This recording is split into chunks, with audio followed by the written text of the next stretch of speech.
김남국 의원이 가상자산 거래 논란으로 최고 수위 징계인 의원직 제명을 권고받은 가운데 다른 국회의원 10명도 가상자산을 거래하거나 보유한 것으로 파악됐습니다. 특히 이 가운데 거래 총액이 10억 원을 넘는 경우도 다수 있는 데다 이해충돌 의혹도 제기되고 있습니다. 박규현 기자의 보도입니다. 국회의원 299명 가운데 지난 3년 동안 가상자산을 거래하거나 보유한 적이 있는 의원은 모두 11명입니다. 국민의힘은 권영세 통일부 장관과 김정재, 유경준 의원 등 5명이, 민주당에선 김상희, 김홍걸, 전용기 의원 등 3명이 명단에 올랐고 각 당에서 탈당한 김남국, 황보승희 의원 등도 포함됐습니다. 국회 윤리심사자문위 관계자는 YTN과 통화에서 김 의원을 제외한 10명 가운데 2명 이상의 총 거래 금액이 10억 원을 넘는다고 설명했습니다.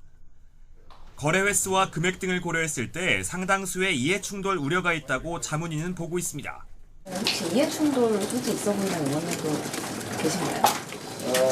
그건 뭐 저희가 그런 분들도 좀 있는 것 같아서 가지고 별도로 그거는 저 의장님이나 또 소속 정당에 통보를 할 겁니다.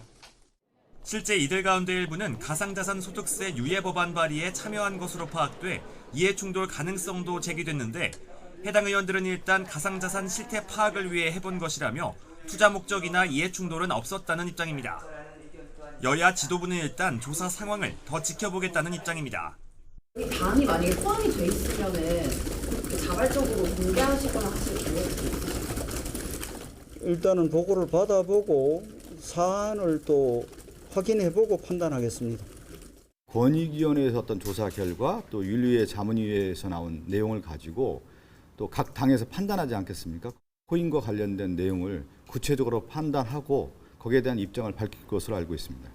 하지만 국회 본회의에서 결의안이 처리된 권익위의 국회의원 가상자산 전수조사는 제자리 걸음만 반복하고 있습니다. 여야 모두 조사를 위한 개인정보 동의서 제출을 두고 기싸움만 이어갈 뿐입니다.